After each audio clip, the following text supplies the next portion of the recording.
So ayan mga kadrama-rama, alam ko pong inaabangan nyo po no, yung next na mangyayari po talaga dito sa Shining Inheritance. At alam naman po natin mga kadrama kung ano yung totoong nangyari no, dahil nga po sa disappointment nga po na nangyari nga po dito kay Joanna mula sa interview, dahil gusto nga po niya maipakita sa kanyang lola na nagsisisi na nga po talaga siya sa kanyang ginawa. Pero yun ang hindi niya ini-expect, dahil meron nga po doong magkapatid na talagang pumunta doon at saka sinaktan talaga itong si Joanna.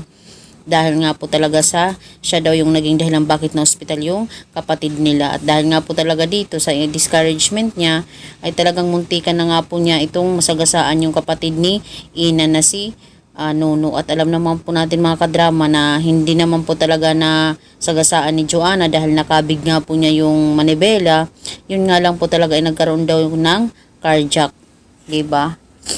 Yung talagang na-shock talaga yung kapatid niya sa nangyari. At alam naman po natin mga kadrama ngayon ay inuoperahan na nga po talaga itong si Nuno. Sana nga, hoping nga po talaga mga kadrama, dahil nga po dito ay malalaman po talaga nila Ina, dahil makikita nga po talaga ito sa CCTV. Dahil hindi naman talaga ako naniniwala na walang CCTV doon sa labas ng bahay ni Lola Oria. Dahil nga po talaga dito mga kadrama, sasabihin ni Ina na kitang-kita ka sa CCTV footage, Joanna. Bakit mo ginawa yun sa kapatid ko? Sagutin mo ako. At dahil nga po talaga dito mga kadrama, malalaman naman po talaga nila yung katotohanan about sa nangyari talaga kay Nuno.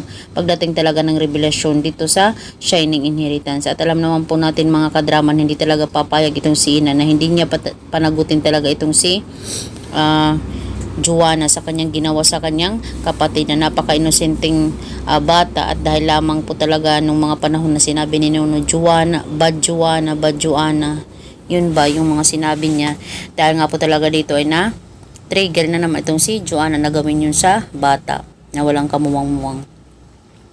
Alam naman po natin mga kadrama na sobrang mahal na mahal ni Ina yung kanyang kapatid at hindi niya talaga hayaan na mayroong manakit na iba dito. Kahit apo pa talaga ito ni Lolo Oria. Wala na talagang ibang ginawa itong si Joanna kundi talaga gumawa talaga ng hindi mabuti. Pero wala tayong magagawa mga kadrama dahil yan nga po talaga yung kanyang role dito sa Shining Inheritance. Yan yung gusto talaga ni director na ipagawa sa kanya. May irita ka na lang pero wag namang ganun, diba?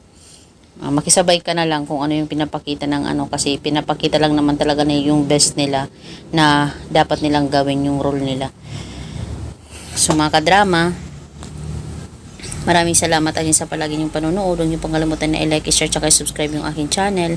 Abangan na lang po natin yung scenario na mangyayari po talaga dito. Thank you so much. Abangan po natin. Bye!